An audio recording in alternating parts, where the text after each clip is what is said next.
Olá, meus queridos alunos e alunas da disciplina de Ranicultura.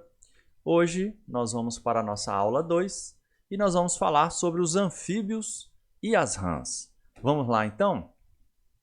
Bom, então o que nós temos que responder hoje? Quem são as rãs? O que ela se difere dos outros seres vivos? Quais os cuidados então que nós vamos ter que tomar com esses animais em relação a outros seres vivos? Por que a gente cria a rã de uma forma? Por que a gente tem que ter determinados cuidados? Né? Então é isso que a gente vai tentar falar um pouquinho e aí ao longo da aula nós vamos descobrindo essas respostas todas. Para a gente entender isso tudo, nós vamos ter que fazer uma classificação dos animais. Quer dizer, não dos animais, mas de todos os seres vivos. Vamos ter que pegar todos os seres vivos e colocar eles em grupos por características que são próprias, né, de cada grupo, características que são comuns dentro dos grupos. Essa classificação é chamada de reinos, tá? É uma forma de se classificar. Existe esse autor aí, que eu estou citando aqui, que fez uma proposta de dividir todos os seres vivos em 6 reinos. Então essa proposta dos 6 reinos é que nós vamos ver agora. É uma das propostas aceitas, tá certo?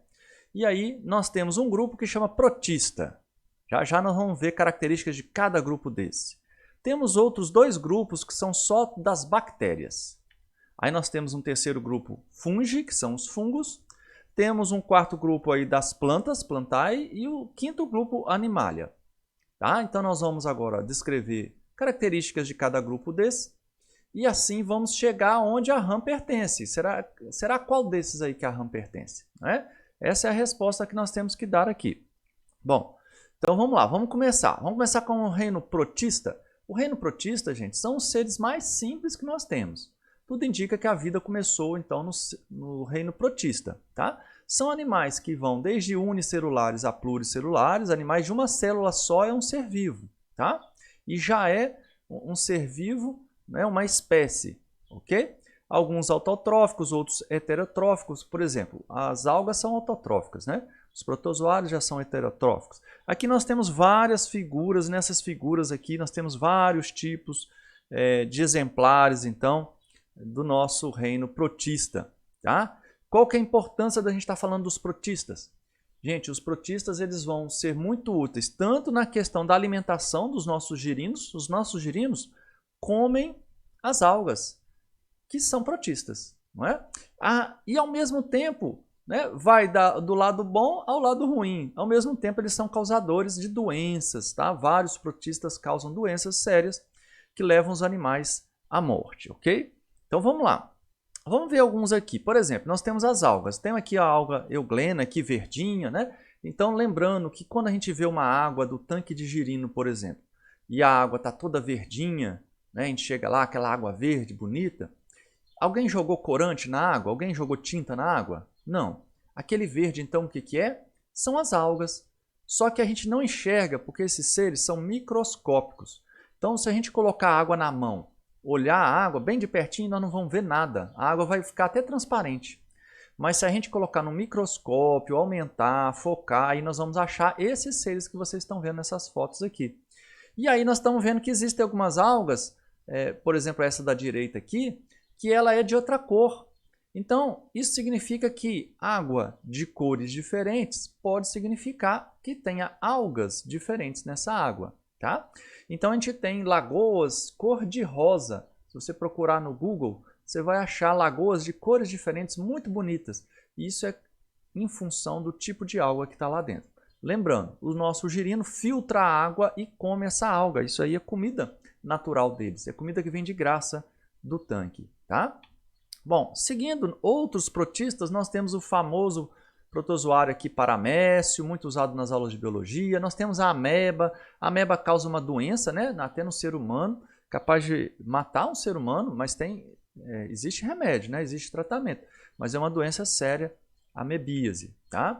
Nós temos aqui também outro integrante desse grupo aqui, muito famoso, que é o Trypanosoma cruzi. Essas células redondinhas aqui são hemácias, células sanguíneas, e o tripanossoma é essa estrutura que vocês estão vendo aqui. Tá? Ele é o causador de uma doença muito grave que chama mal de Chagas. Né? E o mal de Chagas, aqui do lado eu coloquei um barbeiro, gente. O barbeiro não tem nada a ver com protista não, tá? É apenas um inseto hospedeiro, né? Que essa doença, então, é espalhada através desse hospedeiro aí, ok? Mas a doença mesmo é o mal de Chagas, outro ser do reino protista muito famoso. Agora nós pulamos de reino. Fomos para dois reinos aqui, ó. Arquibactéria, Eubactéria, e aí nós temos aqui uma fotografia de precisão, né, e de muita ampliação para a gente poder ver. E aí provavelmente é um microscópio eletrônico, né, para poder enxergar as bactérias que são muito pequenas. As bactérias, gente, também são muito importantes porque elas vão desde as causadoras de várias doenças, né, para os nossos girinos, como também elas servem de alimento, tá? Elas estão no ambiente e servem de alimento. Então aqui para mostrar que essas bactérias se organizam de formas diferentes, cocos, bacilos, vibrião, espiroqueta e assim vai. Eu não vou entrar em detalhe nisso tudo, porque isso é aula de biologia, né? Apenas relembrando aqui, dando uma passeada para vocês, ok? Sem grandes compromissos. Chegamos num outro grupo, um outro reino, gente, reino fungi. Então até agora nós vimos os protistas. Será que a rã é um protista? Eu acho que não, né? Será que a rã é uma bactéria? Não, não é. Chegamos no fungo. Será que a rã é um fungo? Também não é. Vamos dar uma olhada aqui nas características desse fungo, vocês vão ver que não tem nada a ver. Então olha só. O fungo, gente, são aqueles cogumelos, né, que a gente vê, e aí as pessoas, esse aqui que as pessoas chamam de orelha de pau, né? E é aquele mofo, aquele bolor que dá, por exemplo, numa roupa que fica com umidade, não é? E aí pode pegar esse bolor. Então ali está crescendo um ser vivo, que é um fungo, tá? Parece uma planta, mas não é uma planta. Então, todos esses... Aqui eu coloquei aqui um queijo, olha só que interessante. Um queijo. Por que eu coloquei o queijo aqui? Porque no queijo vai um tipo de fungo ali que se desenvolve, que é específico, tá, gente? Não pode ser qualquer fungo, não. E aí ele vai dar o gosto ao queijo, né? Bom, os cogumelos, gente, muito cuidado com o cogumelo, porque tem alguns cogumelos que são comestíveis.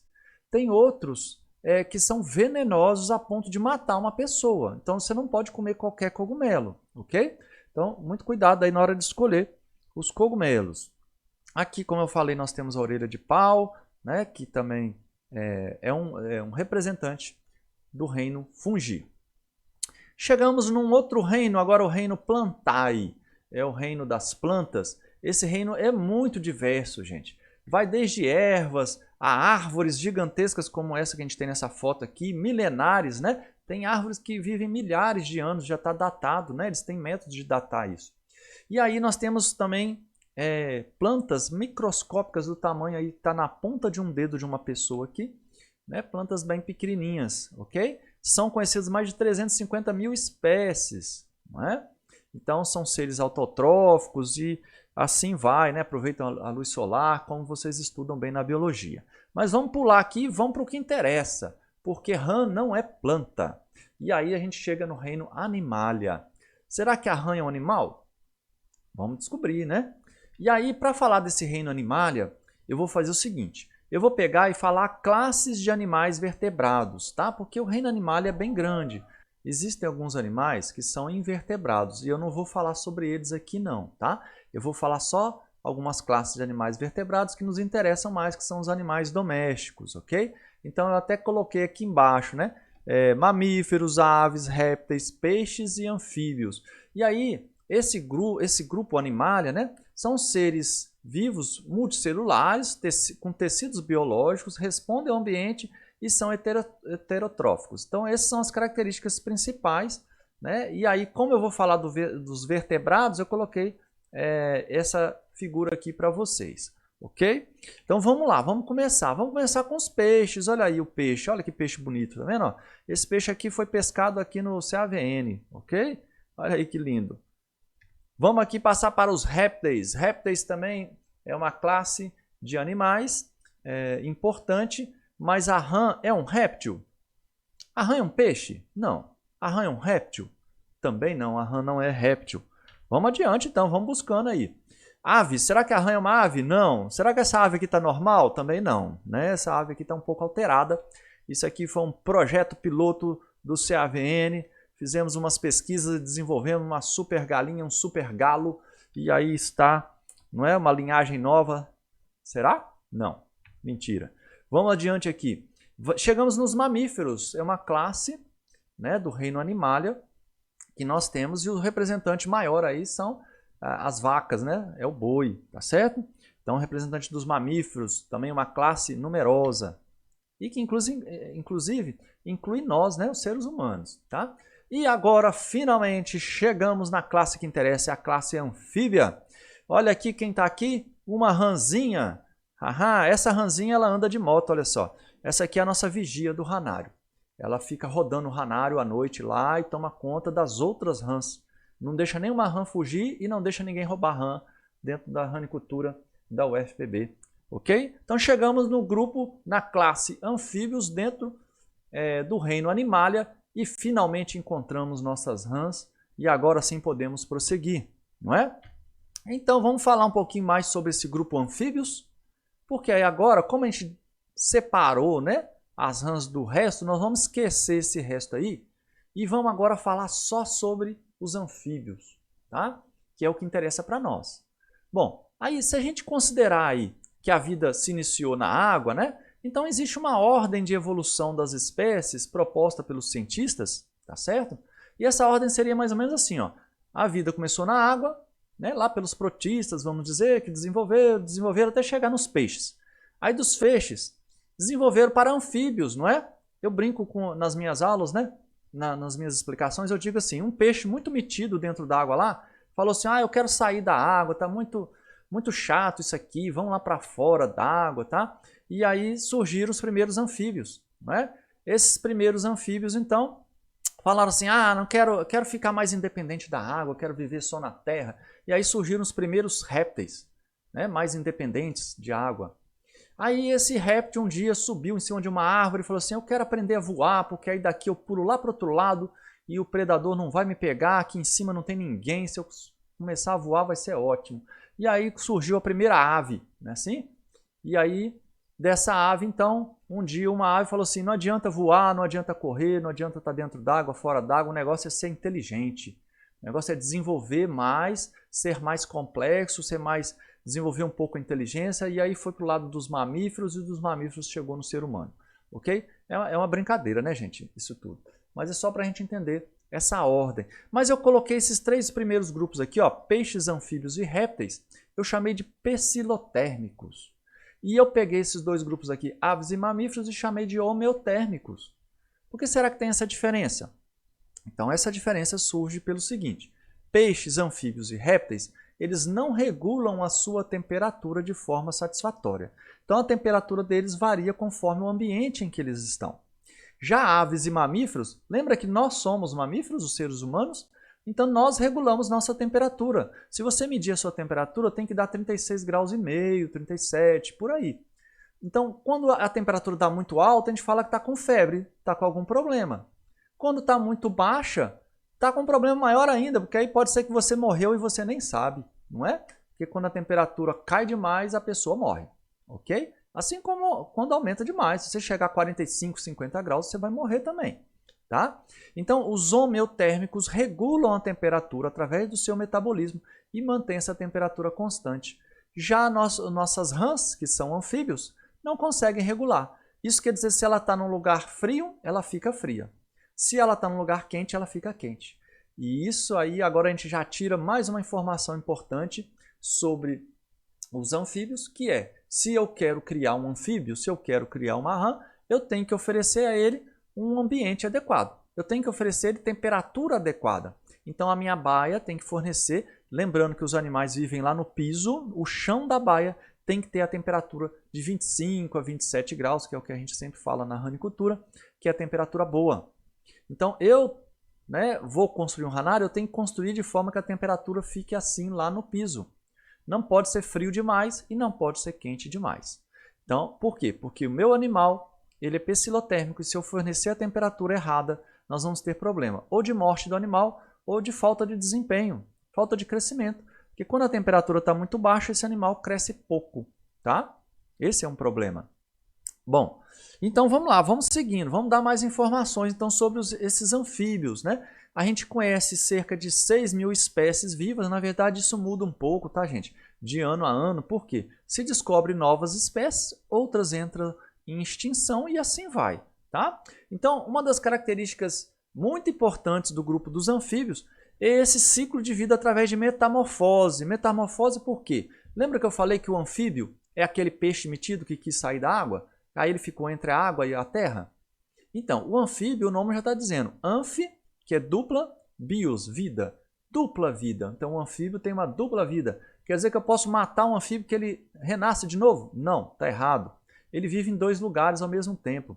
Ele vive na água e ele vive fora da água. Na sua vida inicial, ele, então, vai usar a água, é totalmente aquático na sua fase inicial, e na sua fase pós-metamorfose, nós temos um animal já preparado para a vida terrestre. Ele fica entre a água e a terra, tá? Mas ele já pode ir para o ambiente terrestre. Então vejam essa figura que nós temos aqui, ó, o girino, que é a fase inicial do anfíbio, é totalmente aquático. Vai desenvolvendo as patinhas até que ele sai da água e vai para o meio terrestre. Isso a gente chama de metamorfose. É uma característica do anfíbio, própria de anfíbio, tá?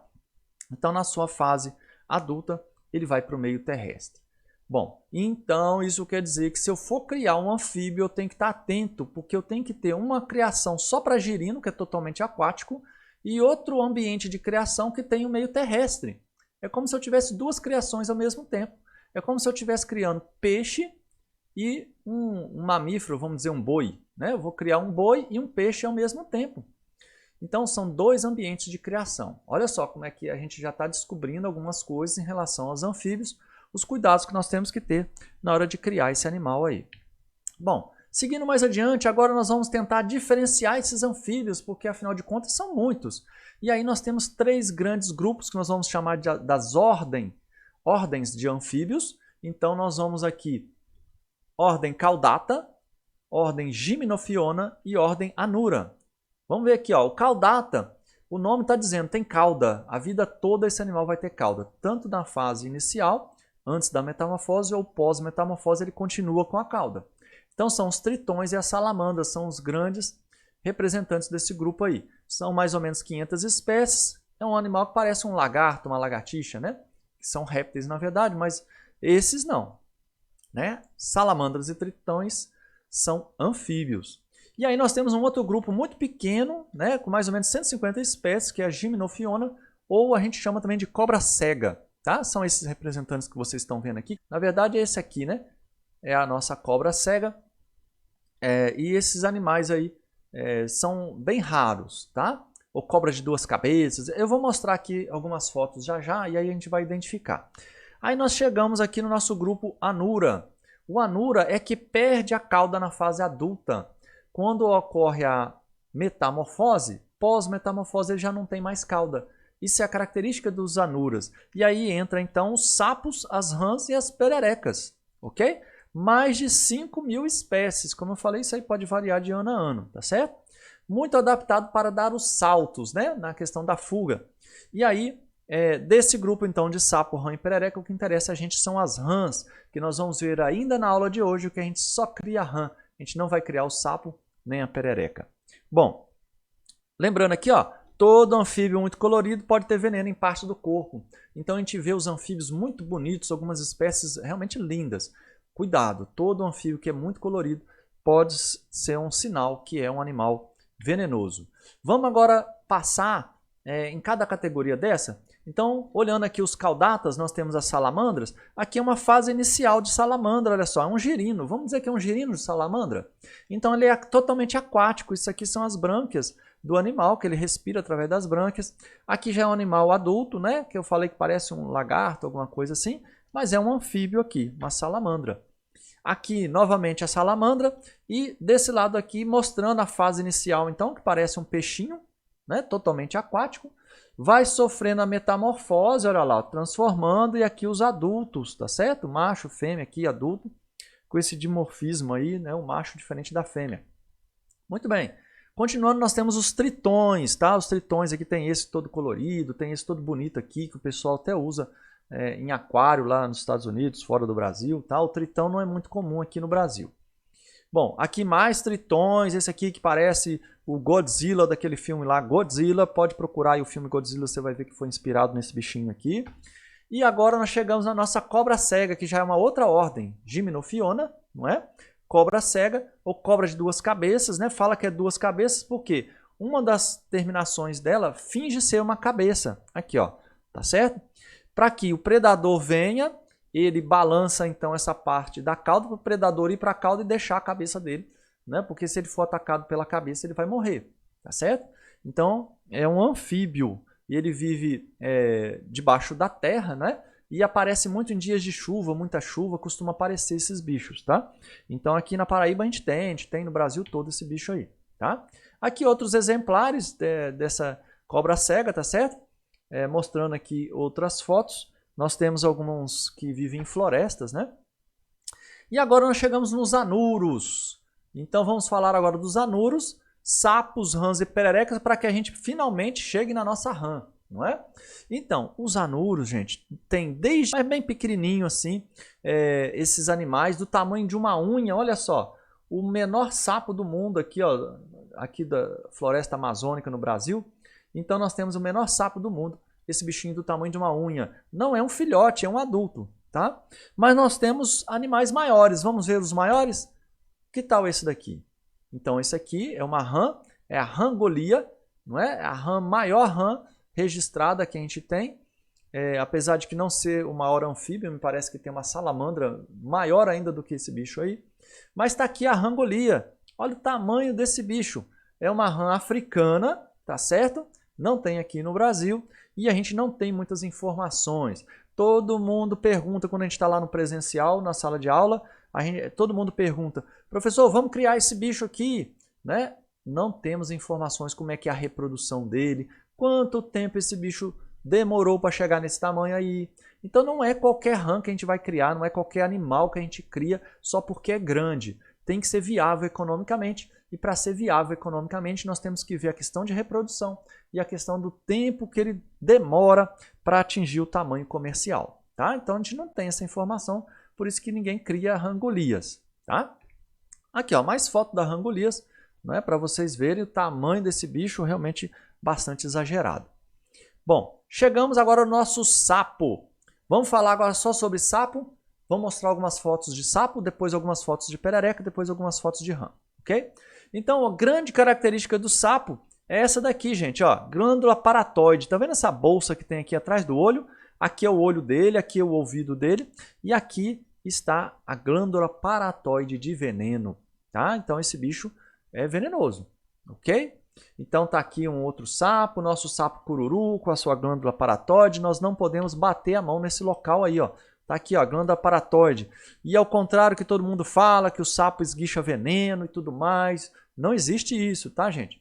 Ah, que a urina dele é venenosa, ele urina e solta o veneno por ali. Não, é uma certa confusão. Realmente o sapo, ele urina, como todos os anfíbios costumam soltar a urina, tá? Na hora que você pega, na hora que você ameaça o animal. Mas não é o veneno dele, tá? Se ele solta a urina, depois você pega nele, aí encosta nessas glândulas de veneno, que estão na glândula paratoide, mas pode estar no corpo dele também, pode ter várias glândulas de veneno. E aí esse veneno passa para a sua mão e depois, de uma forma sem querer, você coça o olho, você tem uma ferida no dedo, alguma coisa assim, aí é que você vai absorver o veneno. Que o veneno cai na sua pele também não quer dizer que você vai absorver, tá? Mas se você tiver um machucado na mão, você absorve. Se você coçar o seu olho, você absorve, tá? Então, tá aí o sapo, né, com a glândula paratoide ou parotoide, né? Hoje tem uma denominação nova para essas glândulas. Bom, mas então, aqui nós temos mais exemplares de sapos para dizer que esses animais podem estar coloridos também. Tá? Coloridos, bonitos, está aqui os sapos de chifre também, que é um característico. Então, existe diversas cores, tá? Porque tem animais que são da floresta, tem animais que são mais próximos, né, aonde a gente vive e que tem uma característica um pouco diferente. Os da floresta geralmente são coloridos e muitos venenosos, tá? Bom, passando agora para a perereca, a grande característica da perereca são essas pontas dos dedos aqui, que são esses dedos com ventosas, né? ou discos adesivos que a gente fala, que esse animal sobe na árvore, sobe na parede, sobe para todo lado. Então, quando você está em casa e tem um animal subindo na parede, que fica lá no banheiro, que sobe, pula e tal, e assusta as pessoas, aquele dali é a perereca, não é o sapo e não é a rã, tá? Tem gente que chama aquele animal ali de rã, mas está errado, aquela dali é a perereca, ok?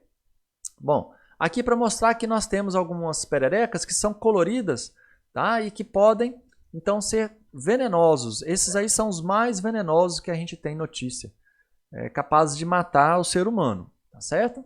Essa denominação, gente, de rã, sapo e perereca é um nome popular. Rã, o sapo e a perereca. Na verdade, o que vale é a família. Então, às vezes eu falo aqui perereca e aí pode ter uma denominação na internet ou por algum autor, por algum biólogo. Ele vai dizer, não, isso daí é um sapo. Não, isso daí é uma rã. Justamente porque eu não sou biólogo. E isso daí, se é sapo, se é rã, tanto faz, o que importa é a família dele, se a família é venenosa ou não, tá? Então, um biólogo vai saber identificar isso bonitinho, tá? Aqui a gente está falando por alto. Bom, e aqui nós chegamos nas nossas rãs, olha aí as nossas rãs, tá? Então, a rã, grande característica da rã é o seguinte, ela não tem veneno, a glândula paratóide. Ela não tem disco adesivo para subir na árvore e fugir. Porque quem tem glândula paratóide, o predador, quando alguém vai comer esse animal, vai atacar esse animal, ele tem o veneno, ele não vai ser atacado. A perereca, quando alguém vai atacar, ela sobe na árvore, ela pula e ela foge. E a rã? A rã ela não vai subir na árvore, ela vai pular para frente, ela vai sair desesperada para pular, para entrar dentro de um lago, um açude, alguma coisa assim, para se esconder. Então, esse animal desenvolveu o quê? Musculatura. A rã é musculosa para poder pular mais e fugir mais rápido, ok?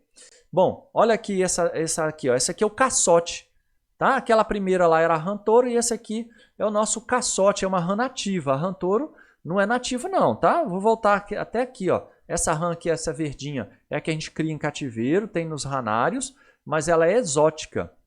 É praticamente a única espécie criada nos ranários. E essa aqui é uma rã nativa, a gente encontra ela na natureza, é o chamado caçote. E aqui outra rã que a gente encontra na natureza chamada gia, não é? É a nossa gia também, comestível, comestível, mas está na natureza e não pode caçar, tá? É proibido caçar, é um animal protegido pelo IBAMA. Então nós vamos criar em cativeiro, é a rã touro, aquela primeira que eu mostrei lá. Gente, agora nós vamos para uma tabela aqui, que é a parte principal da nossa aula, a última parte da nossa aula hoje.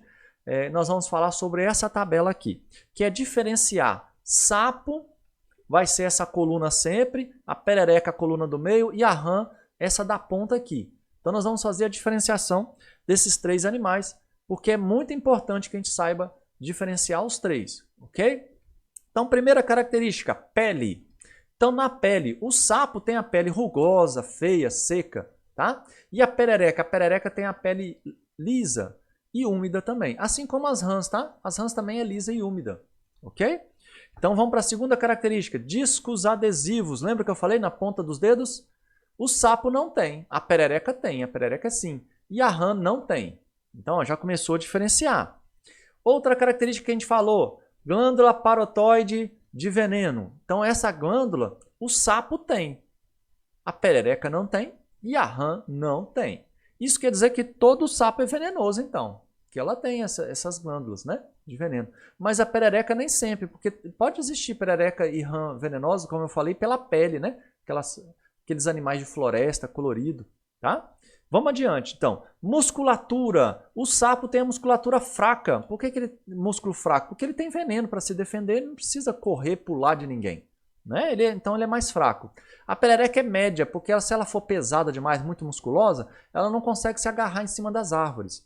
Então é um animal que ele está ali, ele tem musculatura para pular, para dar grandes saltos, mas ele é mais magro, vamos dizer. E a rã? A rã não. A rã é um animal super forte, super musculoso, para poder dar saltos na terra, né, em direção à água. Então esse animal fica todo musculoso. E músculo é carne, é o que interessa para a gente, é o que a gente vende, tá certo?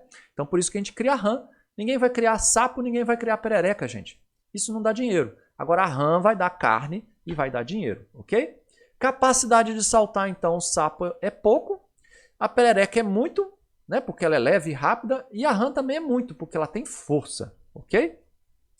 E agora, finalizando, né, essas características de sapo, rã e perereca, eu tô falando, gente, de sapo, rã e perereca que a gente lida no dia a dia, tá? Que a gente tem mais contato, que o ser humano tem mais contato, ok? Porque se a gente for para a floresta, que é o próximo passo que eu vou falar aqui, a diferença dos animais na floresta, aí vai confundir tudo.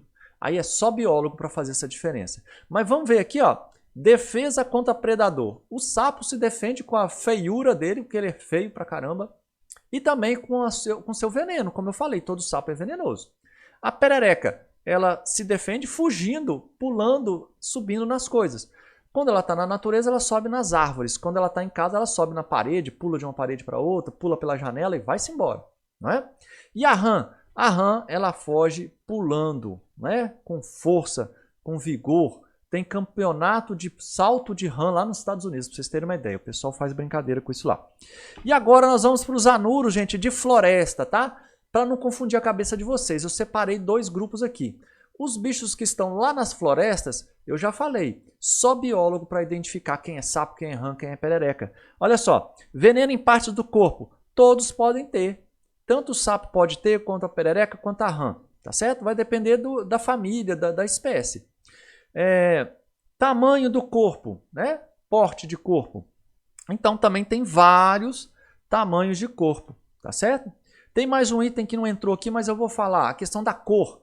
Será que todo sapo tem uma cor só, toda perereca e toda rã? Não, gente, as cores são diversas também, ok? Então acrescentem mais esse dado aí nessa tabela, que são cores diversas desses animais e não é uma diferença entre as espécies. Gente, assim nós finalizamos a nossa aula de hoje. Espero que vocês tenham gostado. Procurem o questionário lá no Moodle Classes, procurem o questionário para fazer, porque esse questionário vai valer pontuação para a disciplina. Um grande abraço e até a próxima aula.